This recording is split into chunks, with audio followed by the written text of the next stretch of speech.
Hi guys, welcome, and in this video we want to construct a complete Born-Haber cycle of aluminium oxide, and we're given a bunch of steps to help us with it, so let's get rolling. Now the first step is to start with the enthalpy of formation, okay, and we're dealing with aluminium oxide, and so let's place that first, right at the bottom, and we're going to have to form this from its constituent elements in their standard states, okay, and that happens to be aluminium in its solid state and oxygen, 1.5 oxygens in, of course, the gaseous state. So that will be our equation right at the top. So let's just draw a line here, and the arrow will be downwards, okay, so that's going to be delta HF standard of aluminium oxide. Now the second step is to atomize either the aluminium or the oxygen atoms. I'm going to start with aluminium, and that is to when 1 mole of an element, or well, gaseous atoms are formed from whatever state that atom might be in. Okay, in this case it will be a solid state going into a gaseous state for aluminium, and so just gonna put that right above here. Okay, that's your atomization of aluminium, and oxygen remains the same. Okay, just gonna reduce the size there. Okay, and there we go. Alright, so the arrow will be acting upwards, as this is an endothermic process. So delta H of atomization, and this will be times by 2, okay, because there are 2 aluminium atoms. Now this will be followed by the atomization of oxygen, which is to form, in this case, 3 oxygen atoms, gaseous atoms. So let's put this here, and let's bring this right here, and that will be 3 times the atomization of oxygen atoms. So that will be an upward arrow, delta H atomization times by 3. Okay, this is for oxygen. Now let's come down to ionization of aluminium. So aluminium is in group 3, therefore it can lose up to 3 electrons from its outermost shell. It likes to lose 3 electrons to have a complete octet. So in this case it will lose 1 electron at a time, forming, well, 1 plus 1 ion, plus 2 ion, and therefore plus 3 ion. But there are 2 aluminium ions, okay, or 2 aluminium atoms, so you're going to have double the amount of electrons as well. So here I've got that, and let's put that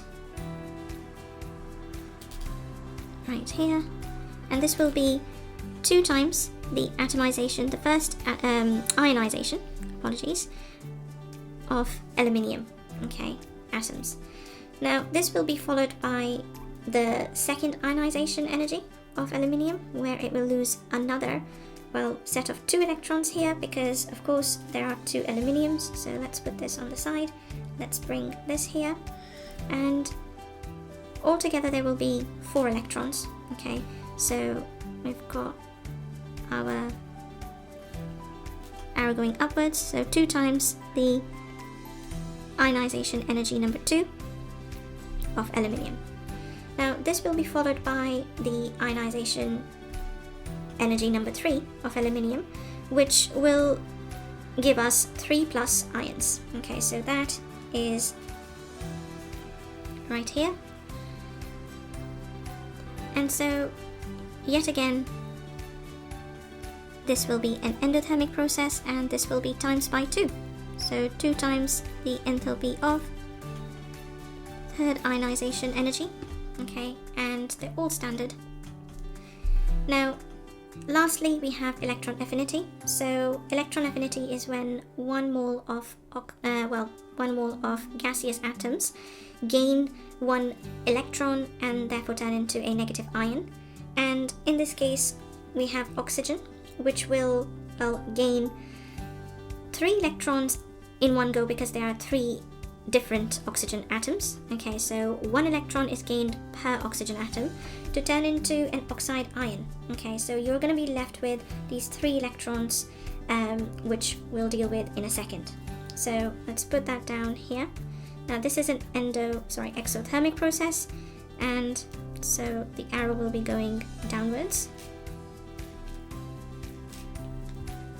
And this will be 3 times the electron affinity 1 of oxygen. And last but not the least, when these oxide ions gain these 3 electrons remaining, they will turn into oxide 2 negative ions, and this will be the second electron affinity. So this is an endothermic process because energy is needed to overcome that repulsion between the oxide negative ions and the incoming electrons. Okay, so that will be right here, and the arrow will go up, and that brings us down to the final part, which is the lattice enthalpy of formation, or lattice enthalpy in short, and that is when 1 mole of a compound is formed from its constituent gaseous ions. And so that'll be right here. It's usually a very large negative number. So that's about it. Okay, this is the construction of the cycle of aluminium oxide. Now obviously you can figure out whatever value of enthalpy you need to obtain from here, and remember that the sum of the clockwise enthalpies is equal to the sum of anti-clockwise enthalpy. So if I start from let's say here, I'm gonna go round in one circle, and the only enthalpy that's acting against the clockwise is the enthalpy of formation of aluminium oxide. So everything will be added up against and equated to delta HF.